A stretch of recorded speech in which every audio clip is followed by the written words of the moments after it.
Set you down right there. There's no good spot to put this on this truck tailgate.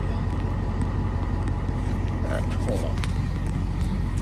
Let's try it just like over here. Alright, good morning. It is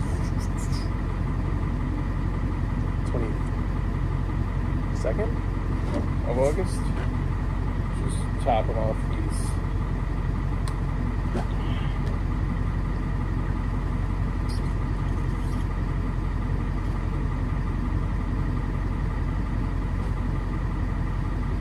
off these machines here with some mixed 50-50 to 1 ratio.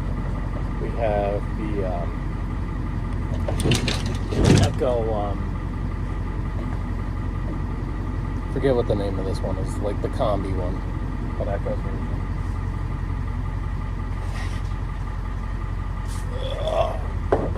Fill up the blower. 580T.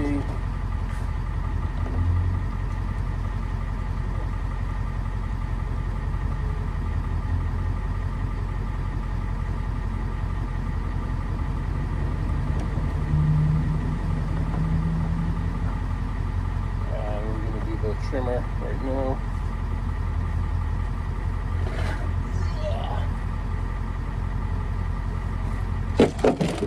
Is the Echo 2620. Used a lot of fuel from our trim job yesterday. I gotta talk to you guys about that.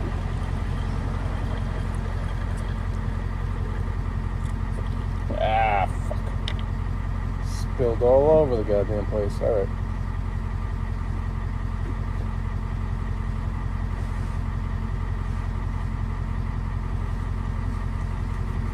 These tank sizes, the downside to these things are these tank sizes are just so small. It's criminal. Even in the quote-unquote bigger ones. The blowers, like the 9010, that's got a decent sized fuel tank. Look at this. Oh, that's so good. The 9010 has a decent sized fuel tank, but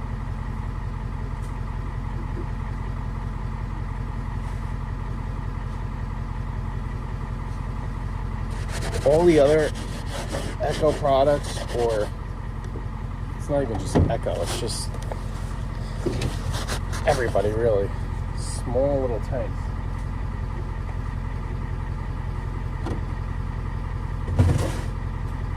Alright, so it's a nice little backdrop of this flag. We are going. Sorry, put you guys here for a second. Try and get the combi one to angle this way so we can kind of get the stop rolling a little bit. This is where somebody's going to tell me buy racks.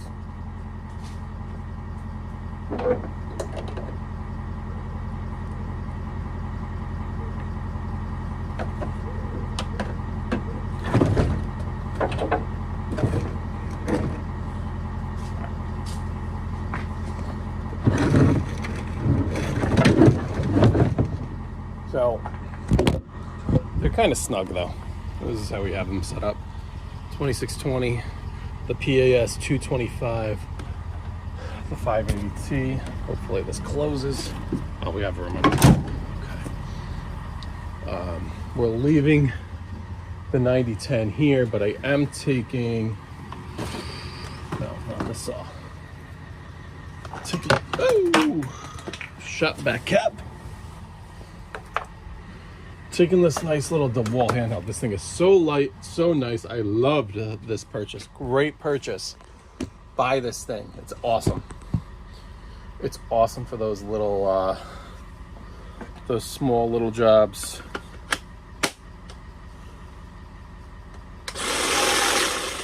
Make sure there's battery in there. Good. And we are gonna be good to go. I'm throwing this in the back seat. It's gonna be it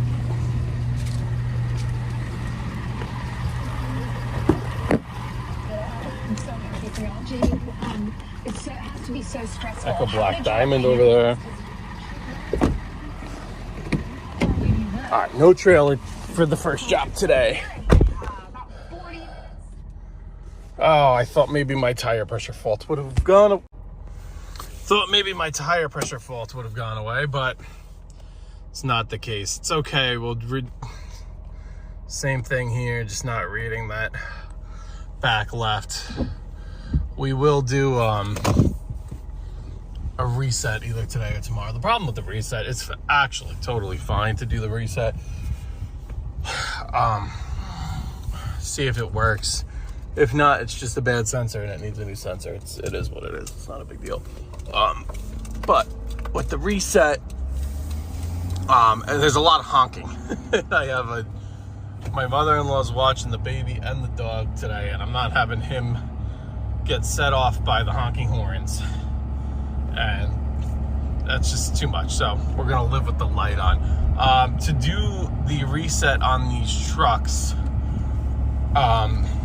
Google it. But I believe this guy's nice. He's got a beautiful Turf Tiger. This truck is brand new, brand spanking new. Always super clean. There he is on the lawn. He's an older gentleman. Anyway, back to the task at hand. What were we even talking about? Talking about the TPMS reset. It's something like key in. I don't think the vehicle is running. I think it might be like key in the ignition in the on position, and then you hit the hazards like 3 times fast, like on, or on, off, and then it puts it into this TPMS relearn mode, and from there you basically like let out air from each tire. It'll tell you, it'll direct you. It'll be like start at the left front tire or something like that.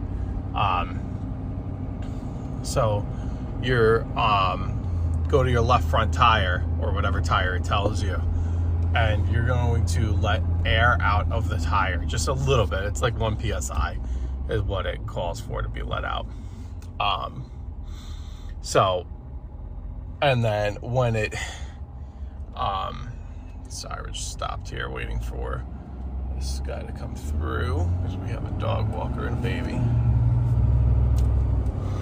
Puppy and baby.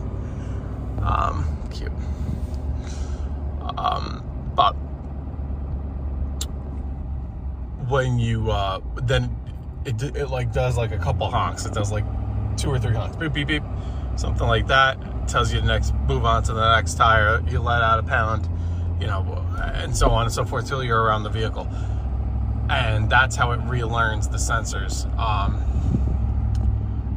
But there's a series of honks, like it might be like 3 honks per tire, so that's 12 honks right there, and then it might even be more. So it's kind of annoying to do if you're in like a quiet neighborhood or need to be in a quiet setting, like with a baby or a dog. But that's my own individual issue. If that doesn't work, next month this truck is going to go in for a service, so I'm just going to have them put a new sensor on it. It's not a big deal. While it's in, it is what it is.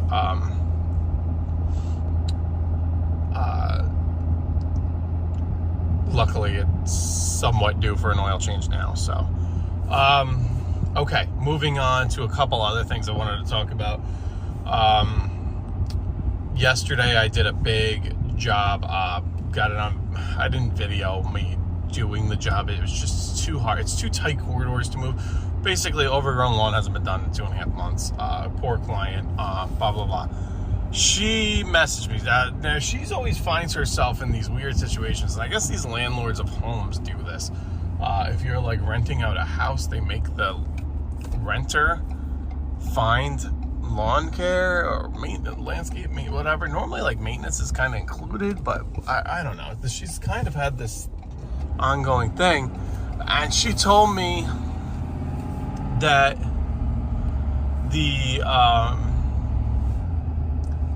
so whatever, I get there, I do it, I clean it up the best I absolutely can. The property was in horrific shape, so I do the best I can for at the time. And you got to keep in mind, you know, these clippings got to go somewhere. You know, you can't have grass that's 3 feet high and then just cut it and think it's going to look like a well manicured lawn. It's got to go somewhere. It's got to blown off. It's when you take more than like a quarter or a third off of, you know, it's why you're supposed to mow grass at, like, you know, if you want to cut to, like, you know, I normally cut my lawns all year, but like 3.75 from, like, or spring it's a little lower, but, you know, then I cut them at 5 when they're around 5 inches, you know, which is normally every week. That way it maintains that healthy, nice cut. But, you know, when you're chopping the overwhelming majority off of it, that's bad for the grass. It's bad, but, you know, most of it's weeds, whatever, who cares? Anyway, I get a call back, a text back, hey, I need you to come back. The landlord showed up today and wants, now there was like viney, poison ivy, poison sumac, poison oak, whatever the trifecta, growing up the shed and the house. And I'm like, look, sorry, I'm responsible for the lawn care here. You know, and I told her I cut my day short, actually, which is true, I did. I wrapped up about 2:30, went to the store. I'm not really allergic to that stuff. Everybody, they say, is allergic, but it doesn't really affect me. But you could kind of see a bump or two. But my arm was burning yesterday after her property. Like burning. Like not itching, but burning. It felt very hot. Not necessarily the touch, but you could kind of see those little bumps on the arm.